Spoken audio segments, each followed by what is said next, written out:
Discover your calling. When I was growing up, my father said something to me I will never forget. Son, when you were born, you cried while the world rejoiced. Live your life in such a way that when you die, the world cries while you rejoice.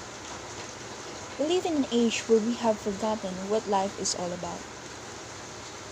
We can easily put a person on the moon, but we have trouble walking across the street to meet a new neighbor. We can fire a missile across the world with pinpoint accuracy, but we have trouble keeping a date with our children to go to the library.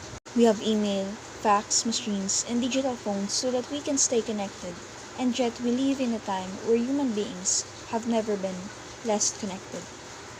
We have lost touch with our humanity. We have lost touch with our purpose. We have lost sight of the things that matters the most. And so, as you start this book, I respectfully ask you, who will you? And so, as you start this book, I respectfully ask you, who will cry when you die? How many lives will you touch while you have the privilege to walk this planet? What impact will your life have on the generations that follow you? And what legacy will you leave behind after you have taken your last breath? One of the lessons I have learned in my own life is that if you don't act on life, life has a habit of acting on you. The days slip into weeks, the weeks slip into months, and the months slip to years. Pretty soon, it's all over you, and you are left with nothing more than a heart filled with regret over the half-life lived. George Bernard Shaw was asked on his deathbed, "What would you do if you live your life over again?"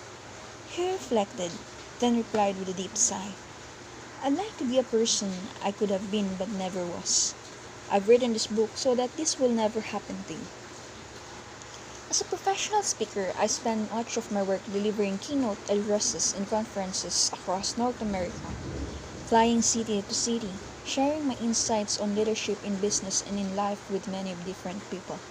Though they all come from diverse walks of life, their questions invariably center on the same things these days. How can I find greater meaning in my life? How can I make a lasting contribution through my work? And how can I simplify so that I can enjoy the journey of life before it is too late? My answer always begins the same way. Find your calling.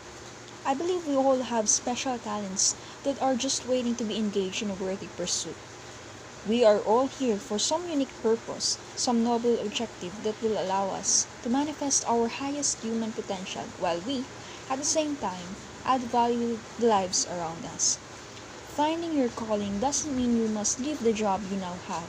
It simply means you need to bring more of yourself into the work and focus on the things that you do best.